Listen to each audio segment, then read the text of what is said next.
प्रेरणास्पद कथाएं YouTube channel पर मैं धनंजय जैन आप सभी का हार्दिक स्वागत करता हूं। दोस्तों, विजयनगर में एक राजा राज्य कर रहा था। एकाकी पुत्र था उसका और अपने पुत्र को सभी तरह की शिक्षा दीक्षा देने में राजा अपना पूरा समय देता था। किसी एक दिन किसी कारणवश अपने पुत्र से वो बहुत नाराज हो गया और उसने गुस्से में आकर अपने पुत्र को देश निकाला दे दिया कि तुम चले जाओ मेरे राज्य को छोड़कर, मुझे तुम्हारे उत्तराधिकारी की भी कोई जरूरत नहीं। क्रोधाभिभूत होकर राजा ने आदेश तो दे दिया, क्योंकि क्रोध इंसान को हिताहित सोचने का भी मौका नहीं देता है। लड़के ने भी गुस्से में आकर अपने कक्ष में गया और 4 अनमोल रत्नों को लेकर निकल पड़ा। सोचा नहीं मैं कहां जाऊंगा, क्या करूंगा। उसे भी गुस्सा आ गया कि बिना वजह पिताजी मुझे बार बार प्रताड़ित करते रहते हैं। कोई जरूरत नहीं मुझे राज्य की, जहां मेरा नसीब है वहां चला जाऊंगा। भयंकर जंगल को पार करने के पश्चात अपने राज्य की सीमा जो थी उसकी, वो भी समाप्त हो गई और जंगल में एक साधु महाराज की कुटिया थी, वहां पर पहुंच गया। साधु महाराज परम ज्ञानी थे।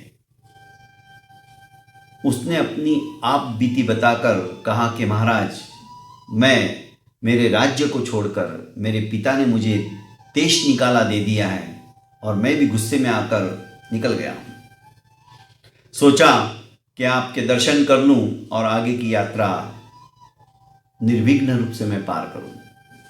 आप मुझे उपदेश दीजिए। साधु महाराज उसके ऊपर बड़े खुश हुए और कहा कि बेटा, 4 बातें हमेशा ध्यान रखना। पहली बात, परदेश जाना है तो 1 से 2 भले। दूसरी बात, किसी भी बाहर के व्यक्ति का दिया हुआ अन्न मत खाना। यदि खाना पड़े तो पहले किसी जानवर को खिलाना और उसके बाद में खाना। तीसरी बात, परदेश के अंदर कोई तुम्हें अपने द्वारा बनाई हुई खटिया पर सोने को आमंत्रित करे, सोने का आदेश दे, सोने को कहे, तो उस पर मत सोना, किसी और खटिया पे सोना। और चौथी बात, विदेश में किसी कारणवश, किसी की धूर्तता के कारण से तुम कहीं फंस जाओ तो उसके साथ में हमेशा विनम्रता से पेश आना और मीठी मीठी बातों में उसे उलझाए रखना, उससे पंगा मत लेना। बस ये 4 बातें मेरी ध्यान रखना, तुम्हारा पंथ, तुम्हारी यात्रा सफल होगी। लड़का वहां से चल पड़ता है। रास्ते में देखता है एक चील कछुए को अपने पंजे में दबोचकर उड़ती हुई जा रही थी। उसे बड़ा तरस आता है और योग होता है, निमित्त बनता है कि चील के पंजे से वो कछुआ का बच्चा छूटता है और नीचे आके गिरता है। कछुए का बच्चा घायल हो जाता है, तड़पता है। इसे दया आ जाती है, सोचता है कि मैं इसकी मरहम पट्टी कर दूं, ये बच जाएगा। और दूसरी बात, साधु जी की बात याद आती है, 1 से 2 भले। जंगल है, इसका मेरा साथ हो जाएगा तो रास्ता भी आसानी से कट जाएगा। उसने उसकी मरहम पट्टी की और जो कुछ अपने पास था उसे खाने को दिया। 2-3 दिनों के अंदर ही कछुए का बच्चा तंदुरुस्त हो गया, अच्छी दोस्ती हो गई। कछुए का बच्चा भी उसे छोड़कर कहीं नहीं जाता। एक जंगल के अंदर एक पेड़ के पास ही सुमधुर पानी का एक कुआं था। इन दोनों ने पानी पिया और कुछ खा पीकर लड़के को, राजकुमार को सुस्ती आने लगी। राजकुमार ने कछुए से कहा कि मित्र, मैं सोना चाहता हूं। कछुए ने कहा कि आप सो जाइए, मैं जग रहा हूं। उसी पेड़ के ऊपर एक कौवा और एक सांप रहता था। उन दोनों में भी दोस्ती थी। कौवे ने कहा कि शिकार आ गया है, तुम जाओ और इसे दंश कर लो। हमेशा उनका ऐसा ही होता था। जैसे ही कोई राहगीर आता, भूला भटका आता, सांप आकर दंश मारता और कछुआ उसकी आंखें निकाल लेता था और धीरे धीरे फिर उसका मांस खाता था।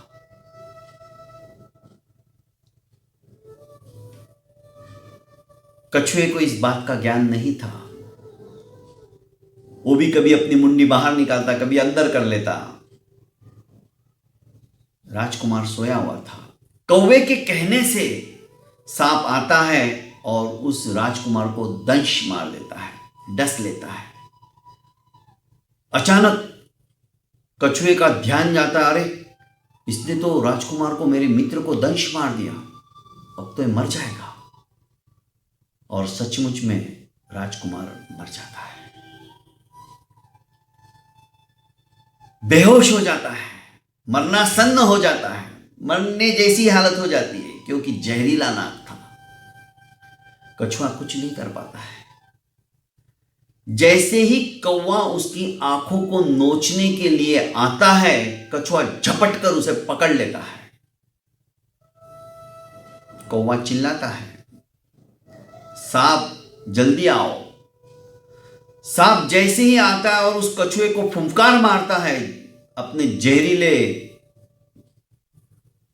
मुंह से, कछुआ तुरंत अपना मुंह अपने भीतर ले लेता है, अपने कवच के अंदर ढाल लेता है।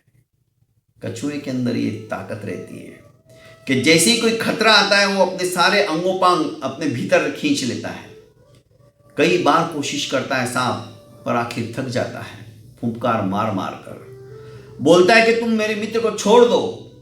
मैं नहीं छोड़ूंगा, क्योंकि तुमने मेरे मित्र को डस लिया है और उसके प्राण हरण कर लिए। पहले तुम मेरे मित्र को जीवित करो, सारा जहर वापस चूसो, तब मैं तुम्हारे मित्र को छोड़ूंगा, अदरवाइज मैं नहीं छोड़ूंगा, इसे मैं खा जाऊंगा।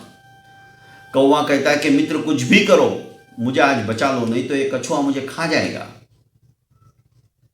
आखिर अंततोगत्वा सांप को अपना जहर वापस चूसना पड़ा। जहर चूसते ही जब ये निर्विष हो गया तो उठ बैठा और मित्र को बोलने लगा कि मित्र, आज तो मैं बहुत सोया। कि नहीं मित्र, तुम सोए नहीं थे, तुम बेहोश हो चुके थे, मरनासन्न हो चुके थे। अभी अभी मैंने इस कौवे को छोड़ा है। कौवा और ये सांप दोनों मित्र हैं और किस तरह से इन्होंने तुम्हें दश लिया था। अचानक उसे महाराज की बात याद आती है, संत महात्मा की बात याद आती है। उन्होंने कहा था कि जंगल में जाओ, परदेश में जाओ तो एक से दो भले। अच्छा हुआ मैंने तुम्हें साथ में लिया, तुम मेरे मित्र बने, आज मेरी जान तुम्हारी वजह से बच गई है। चलो यहाँ से चलते हैं। दोनों मित्र, राजकुमार और कछुआ, वहां से चल पड़ते हैं। कतिपय जंगल पार करने के पश्चात समुद्र आ जाता है। कछुआ कहता है कि मैं इसी समुद्र में रहता हूं, मेरा निवास स्थान आ गया है, मित्र अब मुझे इजाजत दो। उसने कहा ठीक है, हमारा तुम्हारा साथ इतना ही था। गहरे पानी के अंदर कछुआ चला जाता है। इधर एक दो जंगल पार करने के पश्चात आगे के जंगल में जैसे ही वो पहुंचता है, वहां पर 4 ठग रहते थे। उनकी 2 लड़कियां थी। बड़ी लड़की को ज्योतिष का ज्ञान था। उसने कहा कि भाइयों, हमारे इस इलाके के अंदर कोई राहगीर आया है और उसके पास 4 अनमोल रत्न हैं। कैसे भी करके उन 4 रत्नों को तुम हड़प लो, या तो उसको तुम ढूंढ के लाओ, फिर रत्नों को निकालने का काम मेरा। चारों ठग चारों दिशा में चले जाते हैं और आखिर राजकुमार उन्हें मिल ही जाता है। एक को मिलते ही अपनी कोड भाषा में वो चारों को आमंत्रित कर लेता है, बुला लेता है कि आ जाओ, मेरे को मिल गया है। और उसकी बड़ी आवाभगत कहते कि चलो, हम नज़दीकी इस कुटिया में रहते हैं, वहाँ कुटिया में तुम पधारो, तुम्हारा हम स्वागत करेंगे, सत्कार करेंगे, 1-2 दिन हमारे यहाँ पर रहो। राजकुमार भोला था, उनके कहने में आ जाता है और चल पड़ता है। 2 बहनें थी, बड़ी जो ज्योतिषी को जानती थी वो कहती कि इसके पास 4 रत्न हैं अनमोल, हमारी पूरी जिंदगी आराम से कटेगी, बस ये रत्न हमें मिल जाने चाहिए। वो कहती कि काम करो, भोजन की व्यवस्था मैं करती हूँ और उसके अंदर जहर मिला देती हूँ, खाएगा मर जाएगा, अपने आप 4 रत्न मिल जाएंगे। पर इस बीच जो छोटी लड़की थी राजकुमार के रूप सौंदर्य को देखकर उसके ऊपर मोहित हो जाती है, पर अपने भाइयों की वजह से और बड़ी बहन की वजह से कुछ बोल नहीं पाती है। पर इनमें भी एक दिन छोड़कर एक दिन दोनों का रहता है, बहनों का। आज का दिन उसका था, इसलिए जो भी करेगी वही करेगी। दूसरा दिन छोटी का था। फलस्वरूप इसने जहर मिश्रित खाना बनाया और थाली परोसी और राजकुमार को खाने के लिए आमंत्रण दिया। राजकुमार को अचानक साधु महात्मा की याद आ गई कि उन्होंने कहा था कि परदेश में किसी का दिया हुआ भोजन, बनाया हुआ भोजन मत खाना, और यदि खाना ही पड़े तो पहले किसी जानवर को खिलाना। बाजू में ही उनकी छोटी सी बिल्ली थी, बहुत सुंदर थी। उस बिल्ली को उसने खाने की थाली में से थोड़ा थोड़ा परोस दिया। इनका ध्यान नहीं था, पर जैसे ही बिल्ली ने खाया, बिल्ली वहीं लुढ़क गई। उसने कहा कि आज मुझे भूख नहीं, मेरे पेट में बहुत दर्द है, मैं नहीं खा सकता, मेरी इच्छा ही नहीं है, मैं कल खाऊंगा। रात्रि का समय हुआ। सोचा बड़ी वाली लड़की ने कि ये तो बड़ा चालाक निकला, मेरा खाना भी व्यर्थ गया, पर रात मेरे हाथ में है। उसने कुएं के ऊपर चौपाई बिछाई, खाट बिछाई और रुई के धागे से वो खाट बुनी हुई थी। उसके ऊपर गद्दा डाला पतला सा और कहा कि तुम इस पर सो जाओ। उस कुएं में उन्होंने आग लगा दी थी, सूखा कुआं था। जैसे ही ये लेटने के लिए शैया के ऊपर आएगा, धड़ाम से नीचे गिर जाएगा और आग में भस्मीभूत हो जाएगा। ये प्लान था। पर राजकुमार को तीसरी बात याद आ गई कि किसी की बनाई हुई शैया पर मत सोना, दूसरी कोई टूटी फूटी खाट पे सो जाना। उसने पहले गद्दा झटका उठाकर, तो झटकते ही वो सूत समाप्त हो गया, टूट गया। देखा तो नीचे से आग की लपटें आ रही थी, कुआं था। राजकुमारी हतप्रभ हो गई, ये तो बहुत ज्यादा चालाक निकला। तलवार लेकर आई और राजकुमार के छाती के ऊपर बैठ गई और बोली कि 4 रत्न निकाल दे, वरना आज तेरा काम तमाम कर दूंगी। राजकुमार ने कहा कि क्यों मुझे मारने पर तुली हो, बहुत कोशिश कर ली तुमने, पर तुम्हारा ज्ञान, तुम्हारा विज्ञान सब निरर्थक है, मेरे पास कोई रत्न नहीं है। और तुम यदि मुझे मार दोगी तो उस सेठ की तरह पछताओगी जिसने कि अपने लाल कुत्ते को मार दिया। राजकुमारी ने कहा कि कौन से लाल कुत्ते को मार दिया, कौन सेठ था? इसको चौथी बात याद आ गई थी महात्मा की कि अपने शत्रु को किसी कारणवश तुम फंस जाओ तो उसके ऊपर क्रोध मत करना, उसको अपनी मीठी मीठी बातों में उलझाए रखना। कौन सी बात है?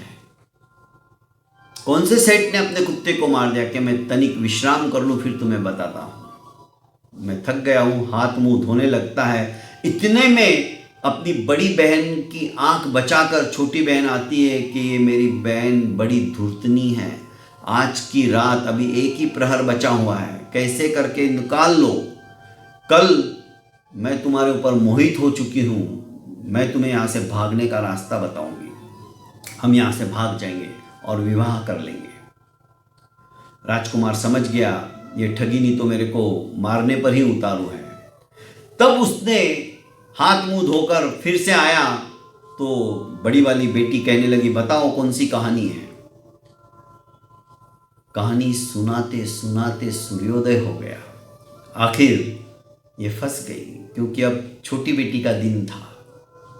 आपस में इन्होंने दिन का बंटवारा करके रखा था, आज जो भी शिकार आएगा वो मेरी जिम्मेदारी। बहन, इसने तो बातों में मुझे उलझा दिया, पर मैं सच्ची कहती हूँ इसके पास 4 अनमोल रत्न हैं, तू इसे मत छोड़ना, आज तेरी बारी है। उसने कहा, बहन तुम चिंता मत करो, मैं इसे बराबर फंसाऊंगी और 4 रत्न निकलवा लूंगी। इसकी ड्यूटी खत्म हो गई।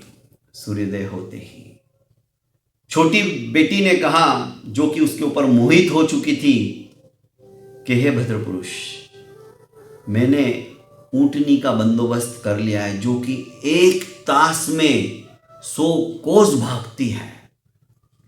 हम दोनों यहां से फटाफट निकल जाएंगे, तुम चिंता मत करो। ये रात भर की जगी हुई है तो सो जाएगी, चारों भाई भी जगे हुए हैं। बस अवसर देखा और ऊंटनी के ऊपर बैठकर दोनों वहां से कोसों दूर निकल जाते हैं। इधर राजा को भी पश्चाताप होता है। राजा अपने राजकुमार मदन दत्त को ढूंढने के लिए अपने गुप्तचर भेज देता है और गुप्तचर ऊंटनी के ऊपर एक सुंदर लड़की के साथ अपने राजकुमार को पहचान जाते हैं। बोलते हैं कि महाराज को पश्चाताप हो रहा है, फिर से आप नगर में आ जाइए, उन्हें माफ कर दीजिए। ठगनी को पता चलता है कि ये तो राजकुमार है और कहते कि मैं सच्चे दिल से तुमसे प्यार करती हूँ, मैंने तुम्हें देखते ही मैं तुम पर मोहित हो गई थी। राजकुमार और उस सुंदर राजकुमारी को लेकर, सुंदर ठगनी को लेकर, जो कि राजकुमारी से कम नहीं लग रही थी, अपने देश में आते हैं। राजा भी अपने बेटे से कहता है कि बेटा मुझे माफ़ कर दो। बेटा भी कहता है कि पिताश्री आप भी मुझे माफ़ कर दीजिए, मैंने आपकी आज्ञा नहीं मानी, आपके वचनों को मैंने तिरस्कृत किया, फलस्वरूप आपको गुस्सा आ गया और आपने मुझे देश निकाला दे दिया। राजा उन दोनों का विवाह कर देता है और सुखी जीवन यापन राजकुमार करने लग जाता है। कहने का अभिप्राय दोस्तों, बात छोटी सी है, कहानी छोटी सी है, पर जो संत महात्मा हमें ज्ञान की बातें बताते हैं, 4 बातें उन्होंने ज्ञान की बताई थी। हम यदि अक्षरशः संतों की बातों की पालना करने लग जाए, उनके वचनों को निभाने लग जाए, तो जिंदगी के अंदर हम कभी भी दुखी नहीं हो सकते। दोस्तों बहुत बहुत धन्यवाद। इसी तरह छोटी छोटी कहानियाँ, छोटी छोटी ज्ञान की बातें, 4 ज्ञान की बातें बताई थी उस राजकुमार को और चारों ज्ञान की बातों को उन्होंने पालना की तो उनकी जान बच गई।